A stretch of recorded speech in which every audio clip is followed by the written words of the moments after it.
আকাশ চিরে ধেয়ে আসছে একের পর এক মিসাইলে প্রকম্পিত হচ্ছে তেহরান থেকে দুবাই।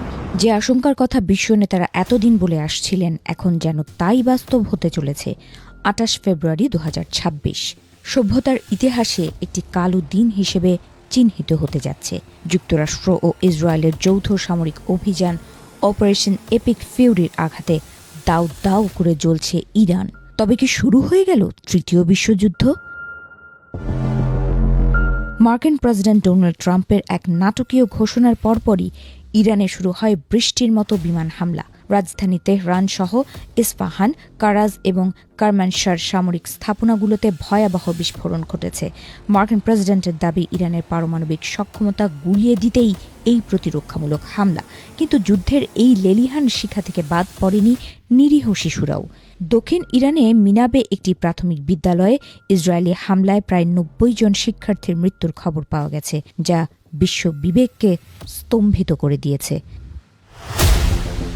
আঘাত আসার কয়েক ঘন্টার মধ্যেই ইরান তার সর্বোচ্চ শক্তি দিয়ে পাল্টা জবাব দেওয়া শুরু করেছে।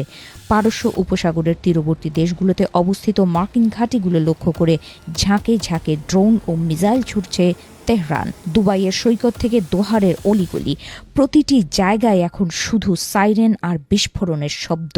পুরো মধ্যপ্রাচ্য এখন এক জ্বলন্ত আগ্নেয়গিরি, যার লাভা গ্রাস করতে চাইছে এক একটি রাষ্ট্রকে। আশ্চর্যের বিষয় হল, গত বৃহস্পতিবারও সুইজারল্যান্ডে ইরান ও পশ্চিমাদের মধ্যে একটি পারমাণবিক চুক্তি নিয়ে ইতিবাচক আলোচনার খবর এসেছিল। ইরানের পররাষ্ট্রমন্ত্রী আব্বাস আরাকচি জানিয়েছিলেন, নিষেধাজ্ঞার বিষয়ে বেশ অগ্রগতি হয়েছে, কিন্তু সেই কূটনীতির টেবিল উল্টে দিয়ে ওয়াশিংটন বেছে নিল যুদ্ধের পথ। ইসরায়েলি প্রধানমন্ত্রী নেতানিয়াহু দীর্ঘকাল ধরে ইরানকে অস্তিত্বের সংকট হিসেবে দেখে আসছেন। তিনি যেন এই সুযোগেরই অপেক্ষায় ছিলেন। এদিকে হোয়াইট হাউসের এই পদক্ষেপে খোদ আমেরিকাতেই শুরু হয়েছে আইনি ও রাজনৈতিক বিতর্ক। মার্কিন সংবিধানের ১ নম্বর অনুচ্ছেদ অনুযায়ী যুদ্ধ ঘোষণার ক্ষমতা কেবল কংগ্রেসের, অথচ কংগ্রেসকে পাশ কাটিয়ে প্রেসিডেন্ট ট্রাম্প এই হামলা চালিয়েছেন বলে অভিযোগ উঠেছে। বিরোধী দলগুলো একে এক নায়কতান্ত্রিক সিদ্ধান্ত বলে আখ্যা দিলেও ট্রাম্প প্রশাসন একে আসন্ন বিপদ থেকে আমেরিকানদের রক্ষার একমাত্র উপায় বলে দাবি করছে। এই হামলার তীব্র নিন্দা জানিয়েছে মস্কো। রাশিয়ার পররাষ্ট্রমন্ত্রী সার্গেই ল্যাভরভ একে বিনা উস্কানিতে সশস্ত্র আক্রমণ বলে অভিহিত করেছেন এবং অবিলম্বে যুদ্ধ বন্ধের দাবি জানিয়েছেন। ইরান ও রাশিয়া উভয়ই ব্রিক্স জোটের সদস্য হওয়ায় এই হামলাকে আন্তর্জাতিক আইনের চরম লঙ্ঘন হিসেবে দেখছে জোটের অন্যান্য দেশগুলো। পুতিন প্রশাসন হুঁশিয়ারি দিয়েছেন যে প্রয়োজনে তারা নিরাপত্তা পরিষদে এই ইস্যুতে কঠোর অবস্থান নেবে। সবচেয়ে ভয়ের কারণ হয়ে দাঁড়িয়েছে হরমুজ প্রণালী।